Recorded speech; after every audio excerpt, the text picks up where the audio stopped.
इडमो अर्हन्ताडम्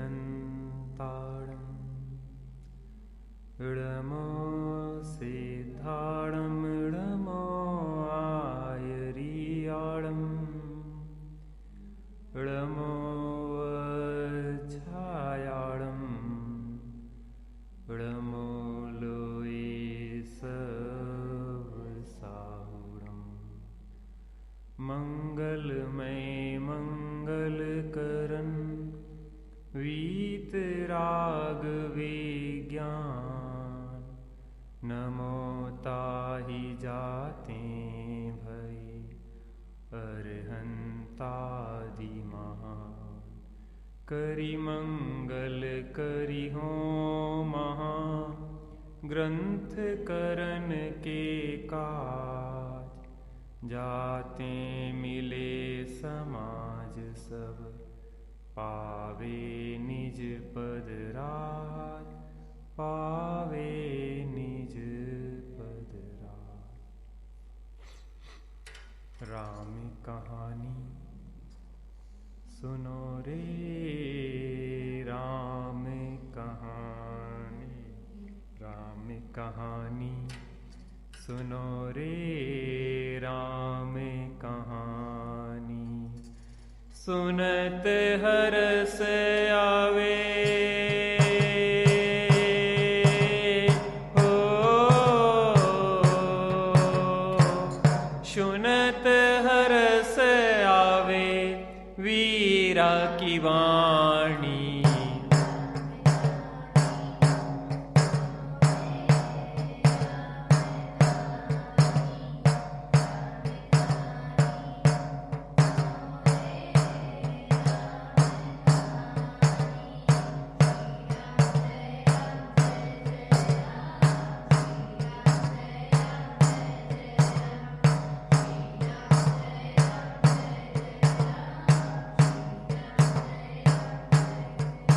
दशरथ के राज दुलारे कौशल्या की आंख के तारे ओ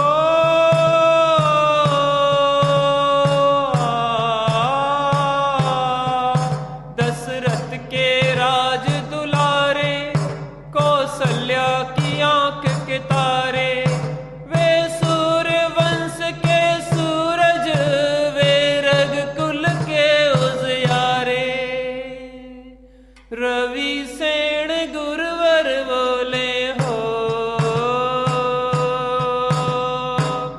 रवि सेन गुरुवर बोले अमृतमयी वाणी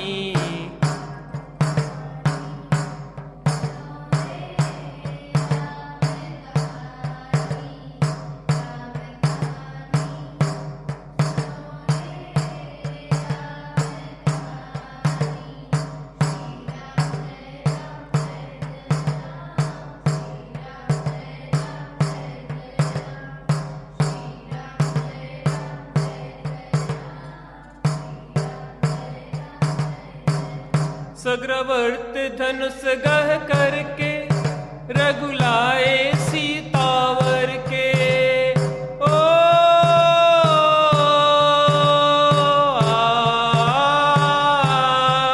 वज्रवर्त धनुष गह करके रघुलाए सीता घर त्याग हुए वनवासी पितु की आज्ञा सिर धर के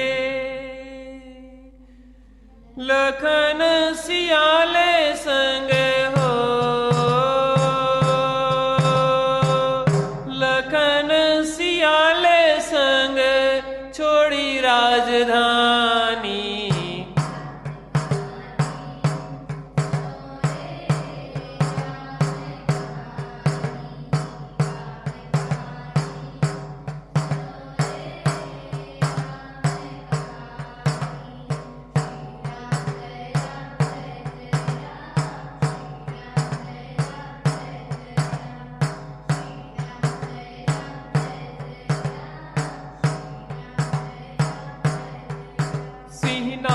दसानन करके ले आया सीता हर के ओ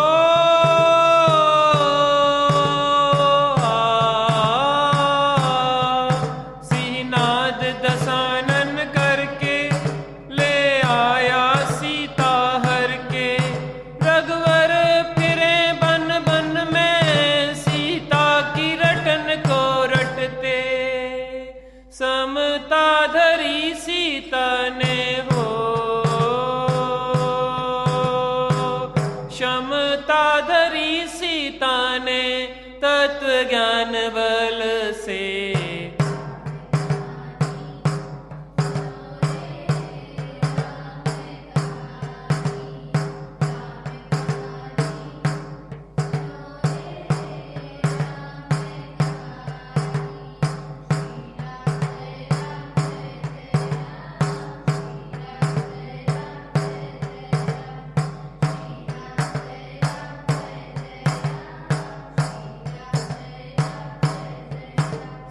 राम ने हनु पठायो, हनु राम दूत बन आयो। ओ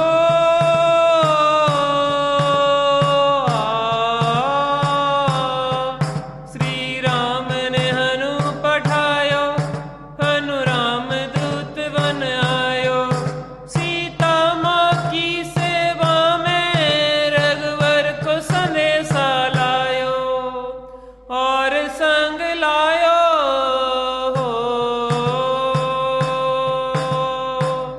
और संग लायो रघु मुद्रिका निशानी।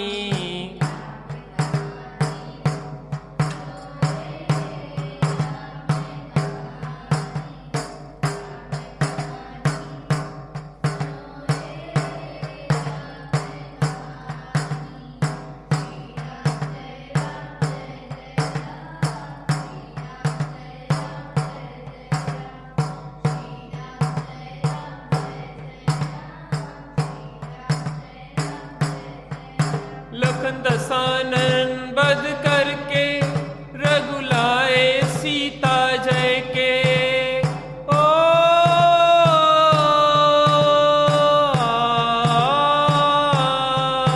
लखन दसानन बध करके रघुलाए सीता जय के।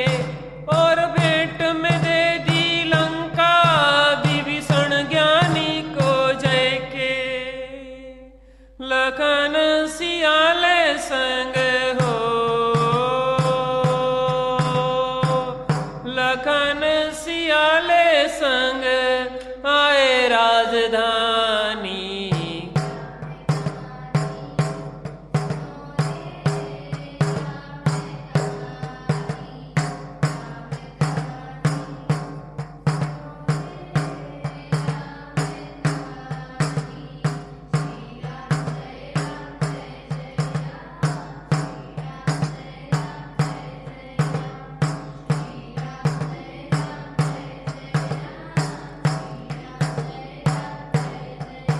कर्मों ने खेल दिखायो, तब राम ने वन भिजवायो। ओ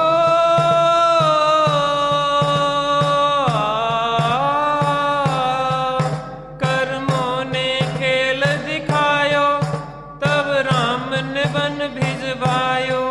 सीता पहुंची जब वन में, तब प्रभु भक्ति थी मन में। वज्र जंग आयो हो, वज्र जंग आयो, सती भगिनी बनायो।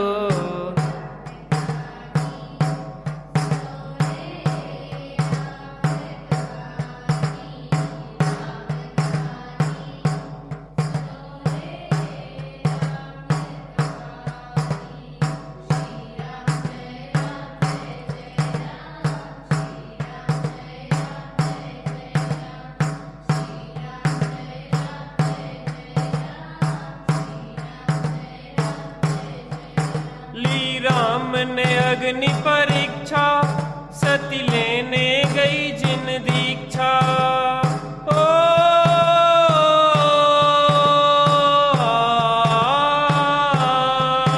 ली राम ने अग्नि परीक्षा, सती लेने गई जिन दीक्षा।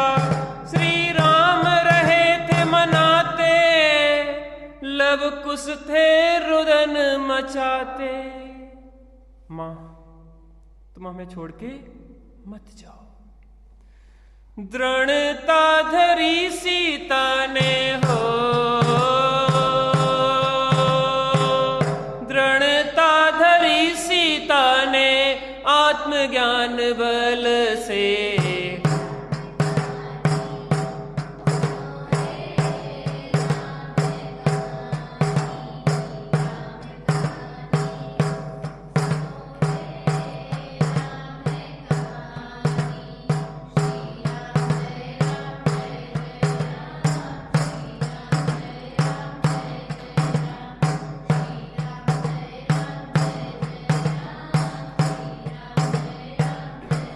बोलो बीतरागी श्री रामचंद्र की।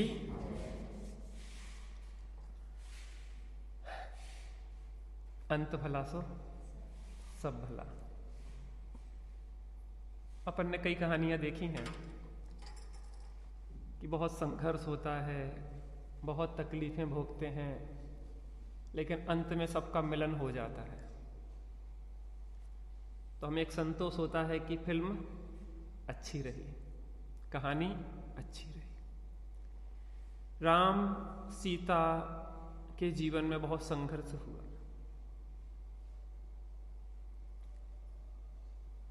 दो प्रकार की कहानियां होती हैं, एक दुखांत होता है, एक सुखांत होता है।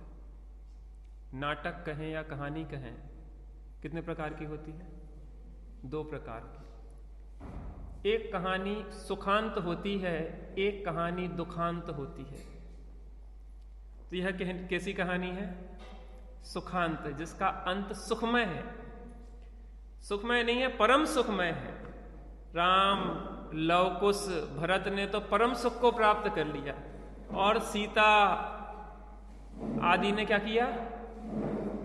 सुख के मार्ग को पा लिया। तो ये कहानी कैसी है? सुखांत कहानी है। अंत में सभी सुखांत कहानी में सब प्रसन्न होके जाते हैं, चलो अंत भला सो। हमारी जीवन की कहानी का हम सुखांत करना चाहते हैं कि दुखांत? विकास भैया, हमारी कहानी, हमारी जीवन की फिल्म का हम सुखांत करना चाहते हैं कि दुखांत?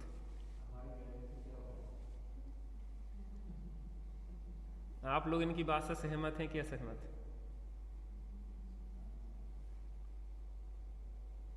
हमारे करने से क्या हो रहा है? ये एक विविक्षा है, और हमारे करने से सब कुछ हो रहा है, ये दूसरी विविक्षा है। जीव अपने कर्मों का कर्ता धर्ता स्वयं है। हम चुनाव के लिए स्वतंत्र है, कोई कर्म जबरदस्ती नहीं करवाता है। हम चाहें तो मुक्ति मार्ग पे बढ़ें, कोई हमें जबरदस्ती नहीं पकड़ता है। घर परिवार की उतना ही करते हैं जितना हो सकता है। सीता ने जिन दीक्षा लेने की का दृढ़ निश्चय किया तो कौन ने रोक पाया? वही पति मनाते रहे, लव कुश रुदन मचाते रहे, लेकिन सती ने तो दीक्षा ले ली। मूल तो हमारे अंदर का मोह है। कहते हैं ज्ञानी जन, घर में जन्म लेना मजबूरी है, लेकिन घर में मरना कलंक है। जितने भी आप देख लिए प्रतिमान योग की कथाएं, अंत में दीक्षाएं लेके ही खत्म होती हैं। चाहे वो रामचंद्र जी की कहानी हो, चाहे पांडवों की कहानी हो, चाहे जो भी आपको कहानियां देखना हो देख लो। अंत में वो दीक्षा लेके जंगल गए और अपने आत्म कल्याण में लगे। कोई स्वर्ग आ गए और कोई मोक्ष चले गए। जीवन की कहानी का हम सब सुखांत करेंगे, यह निश्चय है। राम कहानी इसके लिए थोड़ी ना पढ़ रहे सुन रहे कि हमारे जीवन की कहानी का दुखांत हो। कैसा करना बेटा अपन को? बेटिया से पूछ रहे कैसा करना अपने को जीवन की कहानी का अंत? सुखांत की दुखांत? हमारे बच्चे तो जरूर करेंगे। बच्चे मजेदार, सभी करेंगे। बच्चे क्या, जब बच्चे करेंगे तो बड़े क्यों नहीं करेंगे? संस्कार तो माता पिता के ही। कल अपन देख रहे थे, देखो राग कितना खतरनाक होता है। जिसके प्रति राग विशेष होता है ना, और उसके को अपने प्रतिकूल जाता देख के उसके प्रति द्वेष भी बहुत होता है।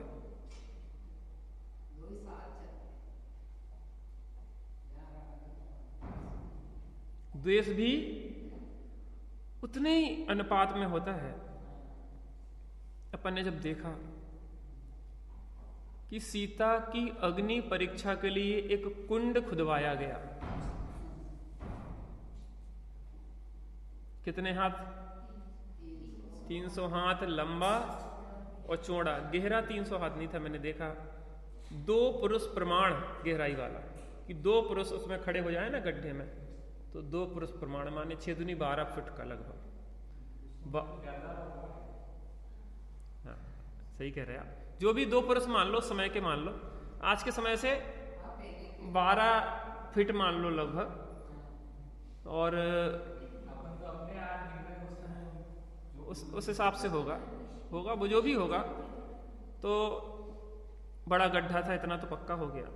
कल मैंने 300 हाथ गहरा बोल दिया था, वो मैंने अतिरिक्त बोल दिया था, पढ़ा नहीं था चूंकि। अन्यून मनतिरिक्तम याथा तथ्यम न च विपरीतात्, न अधिक न न्यून न विपरीत, जैसा है वैसा ही बोलना चाहिए, अपनी बुद्धि नहीं लगाना चाहिए। वैसे इसमें कोई नुकसान नहीं होता। मैं 300 हाथ गहरा भी बोल दूं तो उसमें कोई ऐसा कोई तात्विक गलती नहीं है कि इसमें कोई का अहित हो जाए, कोई नापने भी नहीं गया। लेकिन उसमें जब मुझे लिखा मिल गया तो मैंने फिर उसको सुधार लेना चाहिए, है ना। कोई ऐसी तो नहीं थी, लेकिन फिर भी अगर अपन को नहीं मिला, कदाचित निकल जाए वो बात है, लेकिन उसके बाद प्रमाण अगर मिल जाए तो उसका सुधार भी कर लेना चाहिए। तो वो गड्ढा खोदा गया, मलयागरी आदि चंदन से उसको पूर दिया गया और उसमें अग्नि लगा दी गई। अग्नि की लपटें आसमान को छू रही थी और लोग उसके नजदीक जाने से भी घबरा रहे थे। कई बार अपन ने देखा, अपन स्मशान घाट जाते हैं तो जब चिता की लपटें बहुत तेज होती, वो आपके यहाँ वो चक्कर लगाए जाते कि नहीं? बाद में माने जब मुर्दा जलने लग जाता है तो घर परिवार के लोग उसमें 2-3 चक्कर लगाते, हमारे यहाँ लगाए जाते हैं चूंकि। अब वो मुझे नहीं पता कहाँ से वो आई संस्कृति, और फिर डंडा फेंका जाता है इधर से उधर उस तरफ, वो ऐसी होती है। तो जब लपटें तेज हो जाती है ना, तो वहां नजदीक जाना भी बहुत जलन देता है। उस चिता के नजदीक से जब वो लगाते हैं ना तो एकदम से जलन होती है तेज। छोटी सी 3x6 की चिता में इतनी जलन होती है कि जो 300 हाथ लंबी चौड़ी और 2 पुरुष प्रमाण गहरी हुए, तो जब उसमें मलयागिरी आदि चंदन से उसको भर के जलाया गया हो तो कैसी ज्वालाएं आसमान को छू रही होंगी, आप कल्पना कर सकते हैं। तो लोग उसके जो बाहर दूसरे लोग थे ना, बाहर वाले, वो उसकी जलन से ही घबरा रहे थे कि इतनी तेज लपटें उसकी छूट रही थी, भयभीत हो रहे थे। और सीता को उसमें प्रवेश करना था। रामचंद्र जी विचार कर रहे थे, ये फूल से भी कोमल सीता, अग्नि का क्या भरोसा, जला दे तो। मैंने कह तो दिया, लेकिन अब क्या होगा कुछ पता नहीं है। उसी समय की बात है कि महेंद्रोदय उद्यान में सकल भूषण मुनिराज को केवल ज्ञान हुआ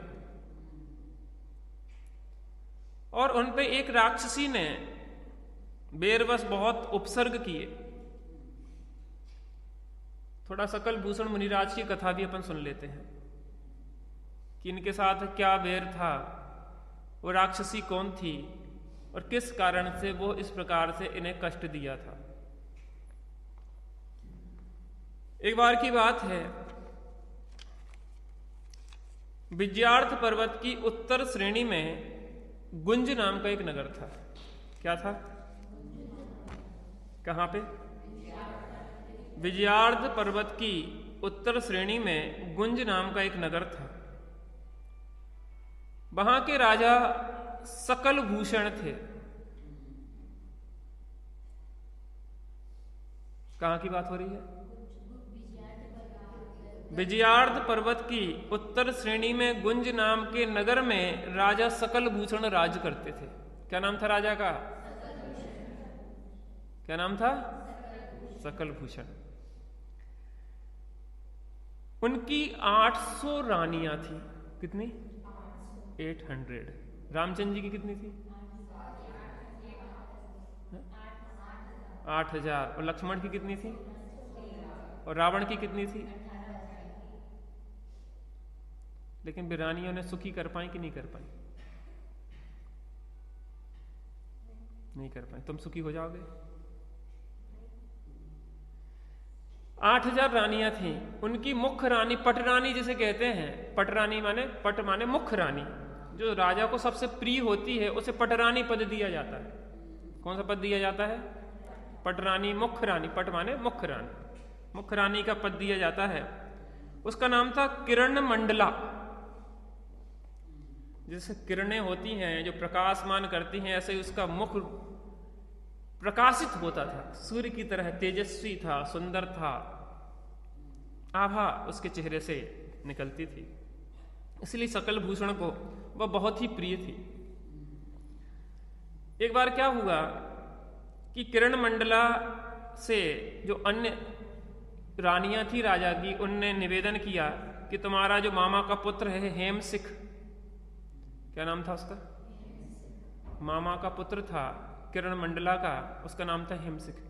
पहले जमाने में मामा के लड़कों से भी शादियां हो जाया करती थी, है ना? पहले जमाने में, अब नहीं होती लेकिन पहले हो जाती थी।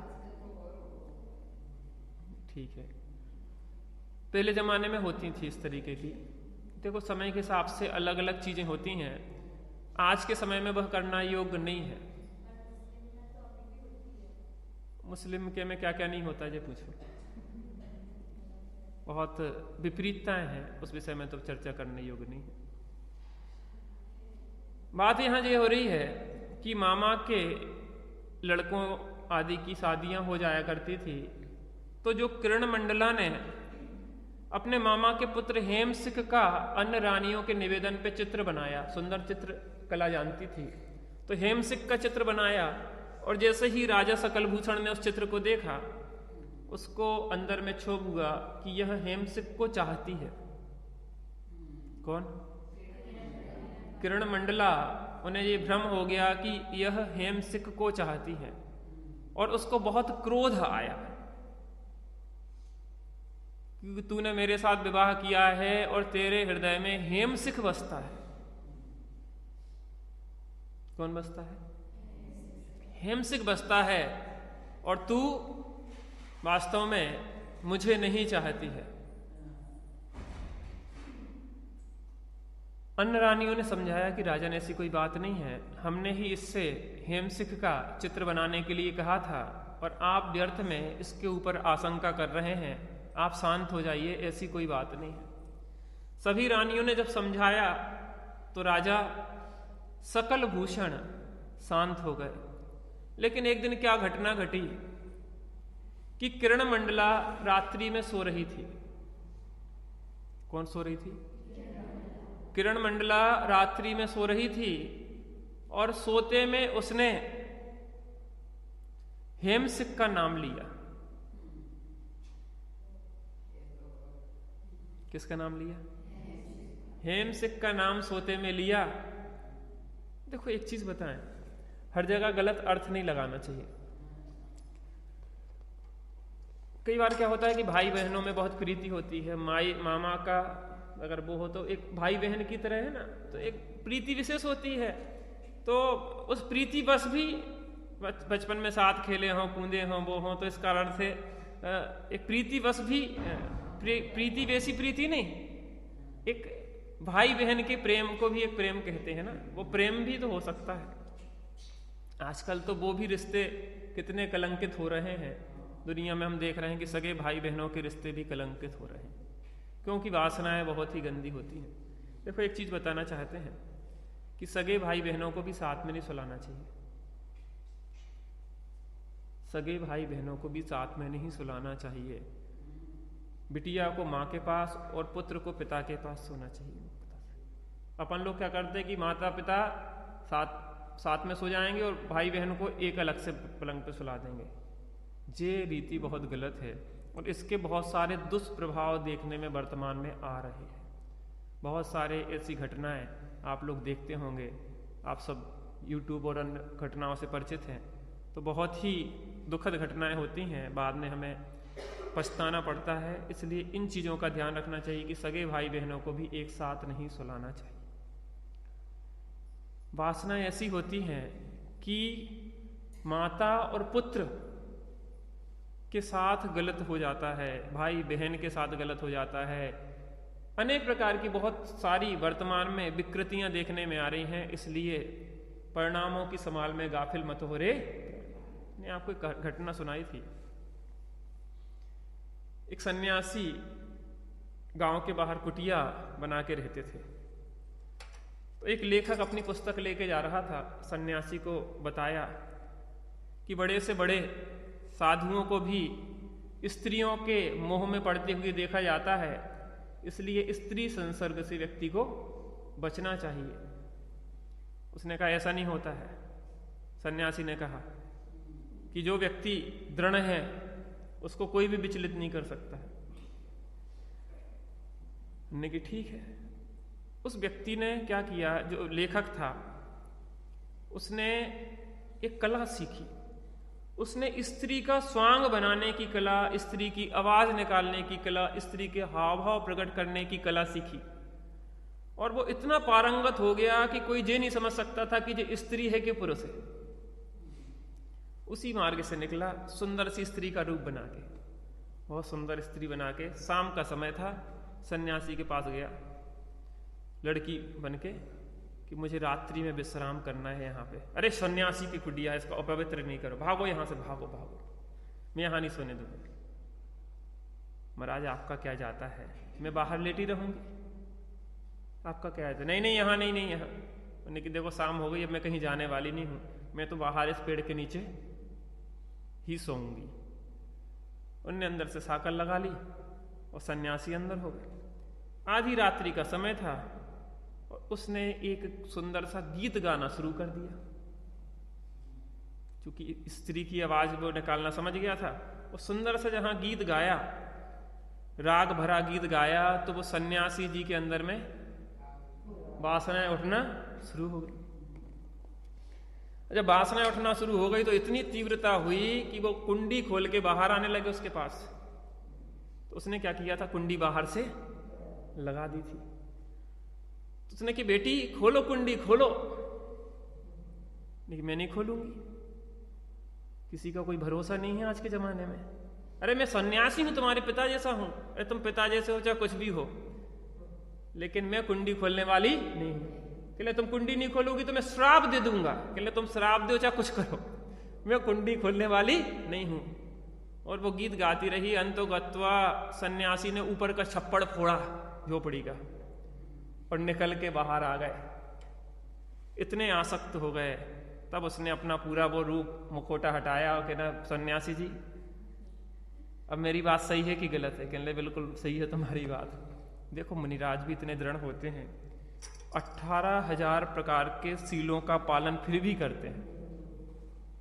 10 सहस विधि सील धर, चिद ब्रह्म में नित रमी रहे। क्या कह रहे? ये बहुत जरूरी है। देखो आज वर्तमान में इतनी विकृति हो गई है कि इन बातों को बताना बहुत जरूरी है, क्योंकि बहुत घटनाएं घट रही हैं। क्या क्या हो रहा है? रख चाचा कहते हैं कि हमारे यहाँ तो राम राज्य है, हमारे यहाँ की बेटियां तो बहुत अच्छी हैं, यहाँ कोई घटना नहीं घटती है। तो हम इसलिए तो कह रहे हैं कि ना घटे हैं? तो वो कह रहे थे कि आपको पता नहीं है, हमारे यहाँ तो सब बेटियां इतनी सीलमान हैं, तो हम यही चाहते हैं कि ऐसी बनी रहे। कम से कम एक जगह तो आदर्श हो कि जहाँ को लोग आदर्श के रूप में प्रस्तुत कर सके। तो हम इसलिए तो कहते हैं कि आदर्श बनी रहे। आदर्श के रूप में कम से कम एक स्थान तो हो कि जहाँ पे मान मर्यादाओं का पालन होता है। लोग नहीं तो कैसे देखेंगे कि सही चीज क्या होती है? जब सब नकली नकली हो जाएगा तो असली क्या होगा? ये कम से कम मॉडल तो होना चाहिए। तो हेमसिक जो था, तो मैं संबंध की बात कर रहा था। जरूरी नहीं है कि कोई विकृत ही संबंध हो, भाई बहन जैसे संबंध थे, यहाँ के हिसाब से तो ऐसे ही थे। हेमसिक से बचपन से खेलती कूदती आई थी, तो उसके प्रति एक राग था, भाई की तरह राग था। लेकिन जब सोते में हेमसिक का नाम सुना, किसने?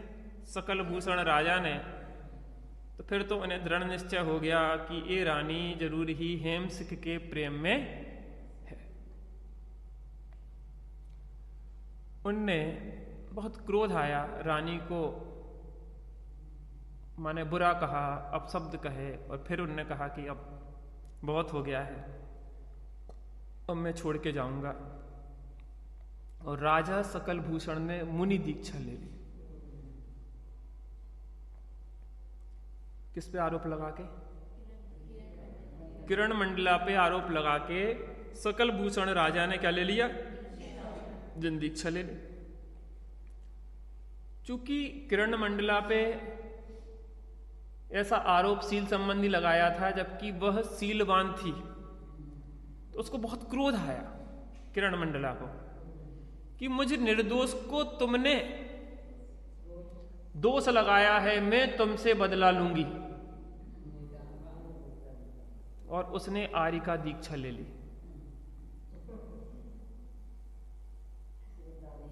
देखो एक चीज और बताएं, सीता ने दीक्षा ली थी, लेकिन अभी मोह पूरी तरह से टूटा नहीं था।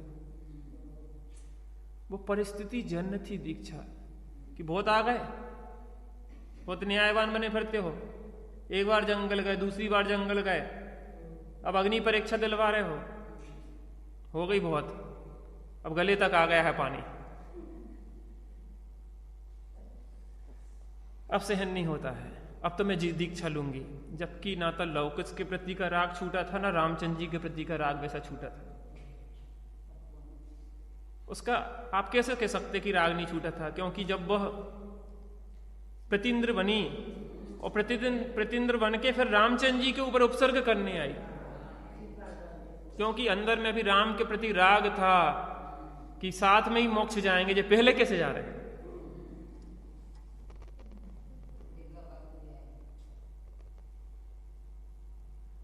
इसका प्रमाण ये है, ये तो क्या जरूरत थी। रावण के प्रति भी धर्मानुराग था, लक्ष्मण के प्रति भी धर्मानुराग था, तभी तो वो तीसरे नरक में जाके उन्हें संबोधन करने गई।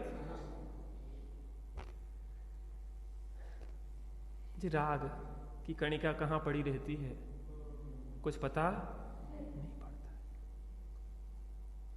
तभी तो मुनि व्रत धार अनंतवार, ग्रेव्य उपजाओ पे निज आत्म ज्ञान बिना। तो फिर उनने दीक्षा ले ली, और उनकी रानी ने भी, किरण मंडला ने भी दीक्षा ले ली। और ये दीक्षा लेके तपस्या कर रहे थे, और किरण मंडला का समाधि पूर्वक मरण हुआ, और समाधि पूर्वक मरण करके वो राक्षस जाति की व्यंतरणी हुई।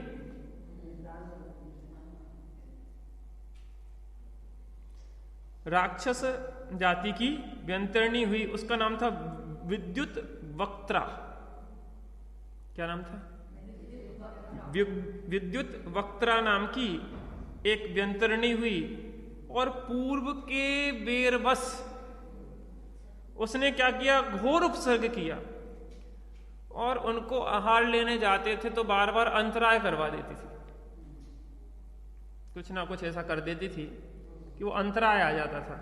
एक दिन तो क्या हुआ कि मुनिराज तपस्या कर रहे थे और जोर जोर से चिल्लाने लगी, चोर चोर चोर चोर चोर, और लोगों ने उन्हें चोर समझ के मारा पीटा, उनके साथ बहुत बुरा व्यवहार किया।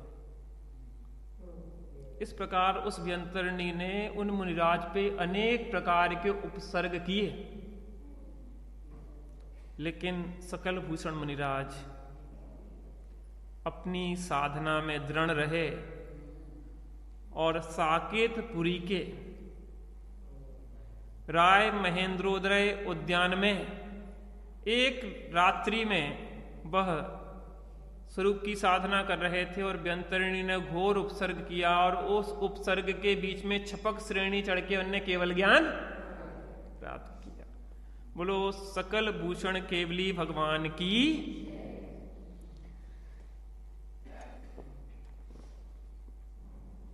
कर्म कब तक? अपना काम करेंगे, एक ना एक दिन तो इन्हें हमें छोड़ के जाना ही पड़ेगा। और इस प्रकार से उन्हें केवल ज्ञान हुआ।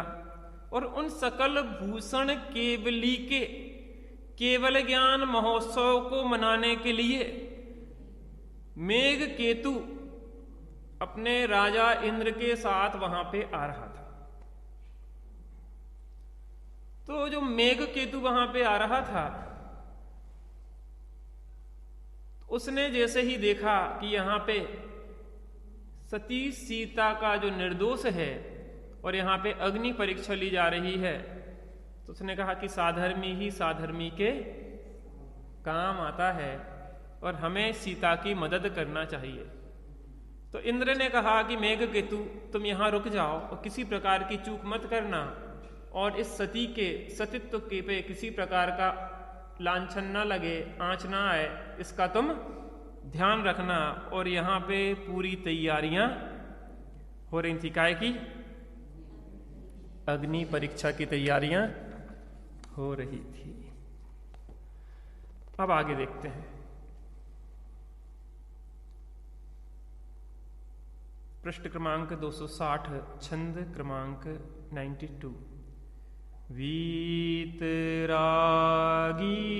देव तुम्हारे, जैसा जग में देव कहाँ।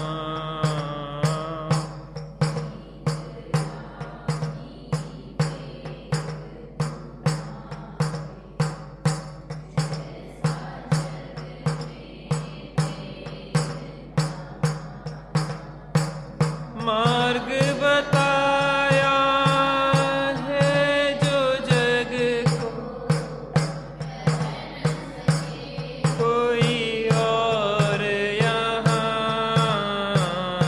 वीतरागी देव तुम्हारे,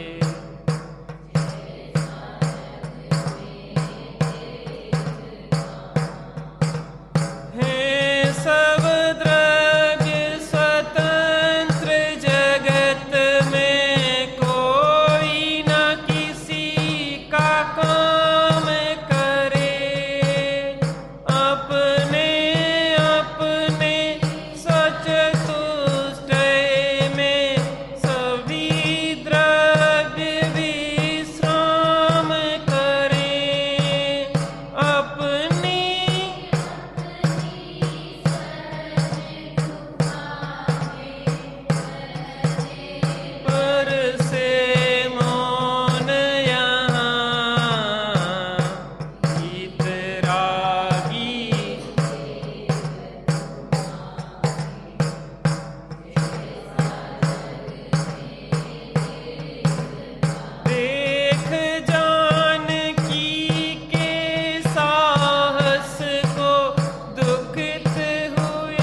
जानकी का जब साहस देखा, सती सीता का साहस देखा, और सती ने कहा कि मैं हर प्रकार की परीक्षा देने को तैयार हूं। तो रामचंद्र जी ने कहा कि तुम अग्नि परीक्षा दो। और अग्नि परीक्षा के लिए जब सती तैयार हुई तो जो पत्थर चित्त थे वो भी पिघल गए, क्योंकि उनके अंदर की जो दृढ़ता थी, जो उनकी सील की पवित्रता थी, उस पवित्रता के आगे अच्छे अच्छे नतमस्तक हो गए। पूर्ण प्रज्वलित देख अग्नि को उठी जानकी ले प्रभु नाम। और जब अग्नि पूर्ण रूप से प्रज्वलित हो गई, जल गई, तो जानकी खड़ी हो गई। किसका नाम लेके? णमोरिहन्ताणं णमोसिद्धाणं णमोऽयुर्याणं णमोऽवज्झायणं णमो लोये सब शाहूणं कहते हुए अग्नि परीक्षा देंगे हम। जिंधरम जिंधरम हमने समझा मरम, इसकी रक्षा में प्राण भी तज देंगे हम। नाम से हम रहें या भुला दें सभी, नाम इसका मर कर जान। सती सीता ने नाम अमर कर दिया जन्सासन। और उन्होंने कहा, तन मन और वचन से स्वामिन आपको मैं बार बार प्रणाम करती हूं। परमार्थ के व्यवहार से देवसात गुरु ही मेरे लिए आराध्य हैं और लोक व्यवहार से श्री राम ही मेरे लिए आराध्य हैं। इसलिए पहले उन्होंने देवसात गुरु को नमन किया, उसके बाद श्री राम को नमन करा। यदि मैंने अपने पति को तज की हो अन्य पुरुष की चाह, तो है अनल भस्म कर देना, करना मत तन की परवाह। जो कुछ मैं कह रही यहाँ पर, यदि हो मेरा वचन असत, कर लेना उदरस्त मुझे तुम, रहे जगत में जिससे सत। सती सीता ने कहा, अग्नि, अगर मैंने श्री रामचंद्र के अतिरिक्त पति रूप में अन्य किसी की चाह की हो। किस रूप में? भाई रूप में तो भामंडल को, हनुमान को, अन्य लोगों को देखा था। पुत्र रूप में लव को, शादी को देखा था। पिता रूप में बड़े जनों को देखा था। लेकिन पति रूप में एक राम को छोड़ के, परमार्थ से एक शुद्धात्मा ही और व्यवहार से अपना पति ही सर्वस्व है। आज वर्तमान में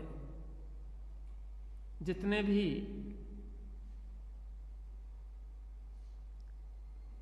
क्राइम होते हैं या जो खून आदि होते हैं या लड़ाई झगड़े होते हैं, उसमें क्या होता है? मुख्यतः से कुशील कारण होता है। कोई किसी के प्रेम में पड़ जाता है और फिर वो दूसरे को मारने में तत्पर हो जाता है। वर्तमान की स्थितियों को अपन देख रहे हैं। तो सती सीता भले कहीं भी रही हो, लेकिन राम के अतिरिक्त पति रूप में उसने किसी को स्वीकार नहीं किया था। और अगर मैंने किसी भी प्रकार से स्वप्न में भी रामचंद्र जी को छोड़ के अगर अन्य पुरुष को पति के रूप में अगर मैंने इच्छा की हो, तो हे अग्नि, मुझे भस्म कर देना और मेरे इस तन की परवाह मत करना। जो कुछ मैं कह रही यहां पर, यदि हो मेरा वचन असत्य, जो कुछ भी मैंने कहा है, अगर मेरे वचनों में किंचित भी असत्य हो तो कर लेना उदरस्त मुझे तुम, रहे जगत में जिससे सत्य। उदरस्त माने, उदर कहते हैं पेट को। तो जैसे व्यक्ति पेट में कोई चीज को ग्रहण कर लेता है, उदरस्त कर लेता है, वैसे ही तुम भी मुझे अपने अंदर समा लेना। अग्नि के अंदर उदर क्या कहलाएगा? अग्नि में भस्म हो जाना ही उसका उदर है। तो कर लेना उदरस्त मुझे तुम, रहे जगत में जिससे सत्य। अगर मैं कहीं किंचित भी अगर गलत हूं तो मुझे तुम जला देना है अग्नि, क्योंकि जिससे सत्य जीवित रहे। यदि मैं पतिव्रत न यदि नारी हूँ और रहा है सील अखंड, दिखला दो तो आज भी इसको यह कलंक कोरा पाखंड। मेरे दिव्य हृदय मंदिर में रहे विराजित सदा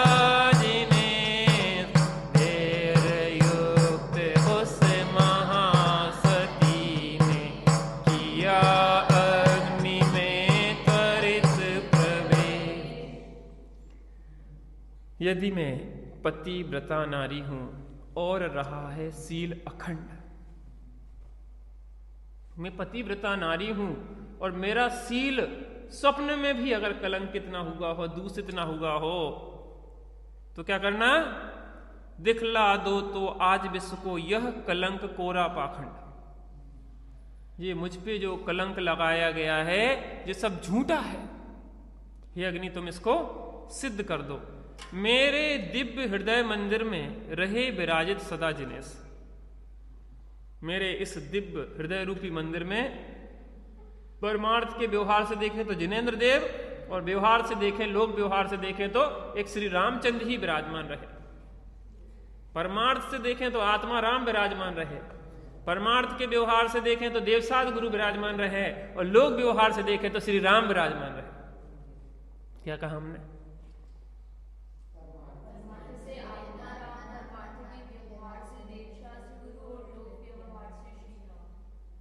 समझ में आता कि नहीं? ये सिस्टम एक परमार्थ होता है, एक परमार्थ का व्यवहार होता है, और एक लोक व्यवहार होता है। ये चीजों को हमें समझना पड़ेगा।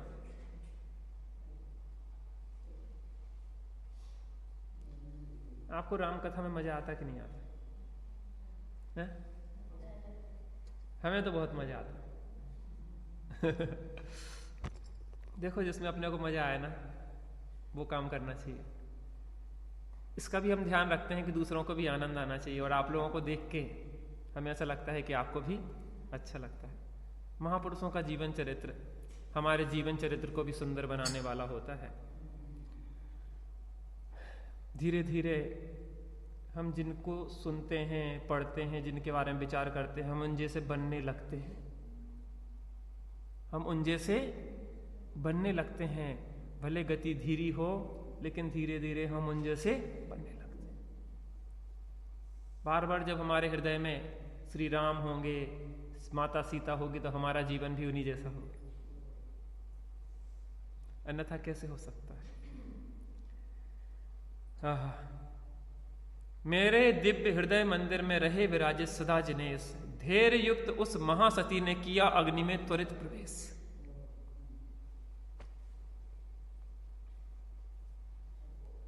कहां प्रवेश कर लिया? अब क्या होगा? चिद्रूप तुम बीच में जा रहे हो, वो प्रवेश कर गई सीता अग्नि में। कुछ गड़बड़ हुआ तो फिर हम नहीं जानते। कम से कम अपन लोग सपोर्ट देने के लिए तो सामने रहना चाहिए। साथ देने के लिए तो साथ में रहना चाहिए। अब क्या होता है देखते हैं। अग्नि कुंड बन गया सरोवर, प्रगटा वहां सपंकजनी, प्रगटित हुआ सत्य इस जग में, मिट्टी और सीता की पीर, सने सने वह नीर कुंड का लगा फैलने चारों ओर, बढ़ता उसे देखनी संशय, मचा वहां मनुजों में शोक।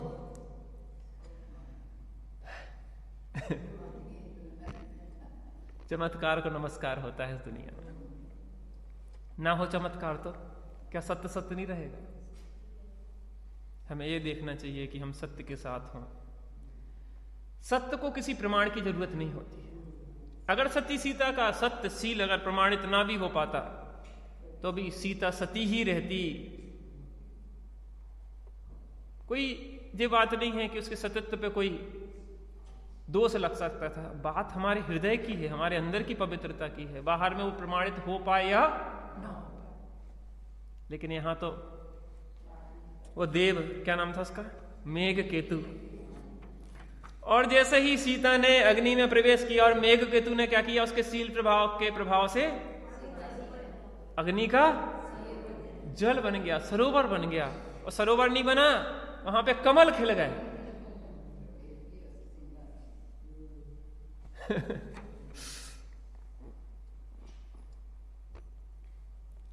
कोई सहारा है नहीं, यह सोच मत लाना, चतारी शरणम पाठ पढ़ निज की शरण आना। रे कर्म अपने ठाठ तू दिखाता है किसे, प्रतिकूलताओं का भी भय बताता है किसे। निरपेक्ष ज्ञाता रूप हूं, ज्ञाता ही रहूंगा। नरभव अपूर्व पाया जिन शासन, अब भव का अभाव करूंगा। हे मेरा निश्चय है सम्यक निश्चय। और बस अग्नि का जल हो गया, कमल खिल गए, और वो जल ऐसा बहा कि लोग घबरा गए। फैलता जा रहा था, फैलता जा रहा था, लोगों के घुटनों तक पानी आ गया। प्रथम सलिल घुटनों तक आया, और लिया फिर कटी को घेर, आते हुए उसे छाती तक लगी नहीं पल भर भी देर। लगे सोचने घबरा कर जन, होगा क्या अब अपना हाथ। देख नीर के तीव्र वेग को, बोले आप चाहेगा। पानी बढ़ता जा रहा था, बढ़ता जा रहा था, घुटनों से कमर तक आ गया, कमर से छाती तक आ गया। अब लोगों को अपने प्राण संकट में दिखने लगे, वो चिल्लाने लगे, हे सती रक्षा करो, रक्षा करो, रक्षा करो। क्या होगा अब? लोग डूब जाएंगे कि बचेंगे? कहते ना कि चुल्लू भर पानी में डूब मरो। आपके यहां कहावत है कि नहीं? जिन लोगों ने सती के ऊपर कलंक लगाया था, जो भीड़ इकट्ठी हुई थी देखने के लिए क्या होता है, सती सीता जल रही थी, और लोगों को यह भी विचार नहीं आया कि कोई खड़ा हो जाए कि नहीं, सती के ऊपर हमें पूरा विश्वास है। नाटक देखने के लिए तो भीड़ लग गई, अब फल भी भुगतना पड़ेगा। सब देखते ना, जल जाती तो देखते कि नहीं देखते, वो बेचारी तड़पती और ये सब भीड़ देखती रहती। तमाशा देखने के लिए सब तैयार होते हैं, लेकिन बिरले होते हैं जो साहस करके व्यक्ति को न्याय दिलवाते हैं। भीड़ इकट्ठी हो जाती है तमाशगीरों की। अब जब अपने प्राणों पे बनाई तो अब सती के ऊपर चिल्लाने लगे, बचाओ बचाओ, हे माता, हमने व्यर्थ में शंका करी है, क्षमा करो, क्षमा करो, क्षमा करो।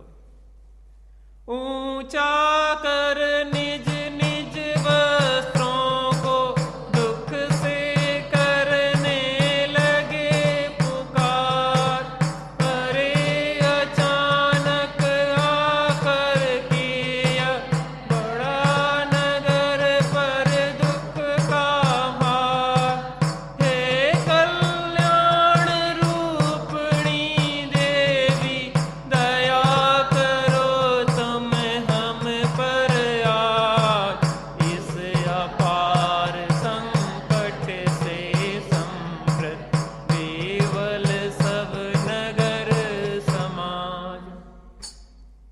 चिल्लाने लगे कि सती रक्षा करो रक्षा करो, अब तो प्राणों पे बनाई है, हे कल्याण रूपणी देवी।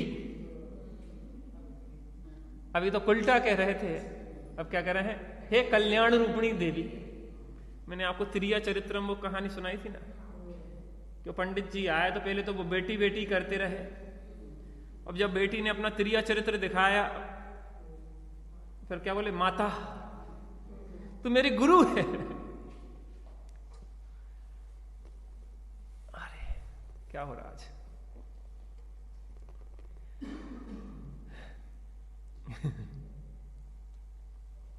तो माता पे आ गए वो। ऐसे ही अभी क्या कह रहे थे उसको, सती सीता को पहले क्या कह रहे थे, उल्टा कह रहे थे कि तू रावण के यहां रही है, तूने पता नहीं क्या किया है, तेरा कोई भरोसा नहीं है। और अब कहने लगे, कल्याण रूपिणी देवी दया करो तुम हम पर आज, इस अपार संकट से संप्रति विवहल सब नगर समाज। पूरा नगर विवहल हो गया जब पानी का बहाव तेजी से बहना। अब क्या होगा, क्या होगा देखेंगे आगे अपन क्या होगा।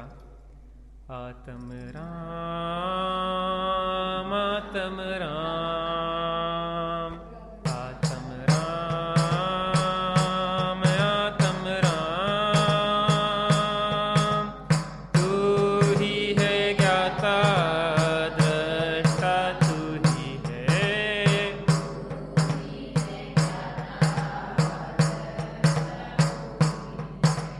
मैं ही हूँ ज्ञाता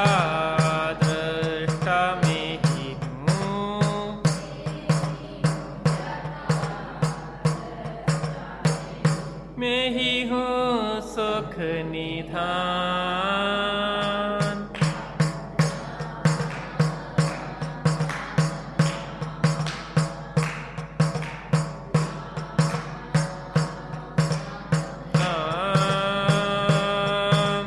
तू ही मंगल उत्तम, तू ही शरण है,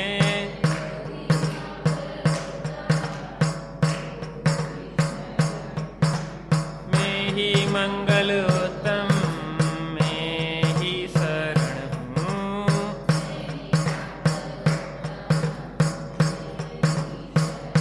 मैं ही हूँ शाश्वत धाम।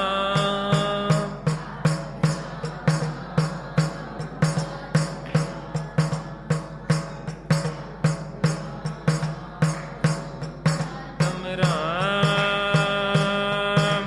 तू ही है साधन, साध्य तू ही है,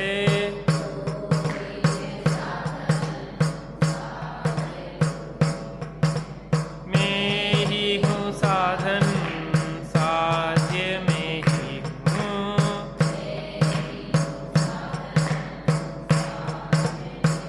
मैं ही शिव स्वरूप शिवकार,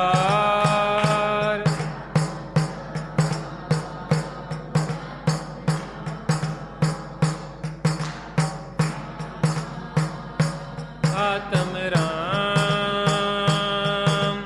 जो भी मुक्ति गए जा रहे जाएंगे,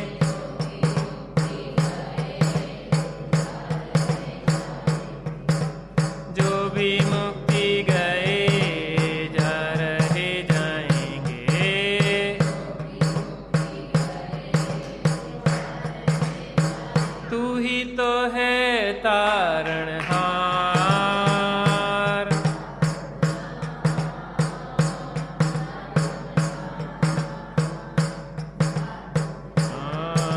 राम आत्म राम जग में साचो शरण धाम।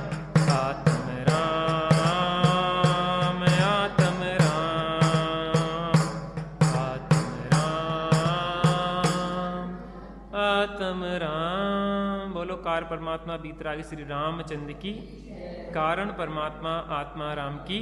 हम सभी कारण परमात्मा से कार परमात्मा रूप में हो, इसी मंगलमय भावना से।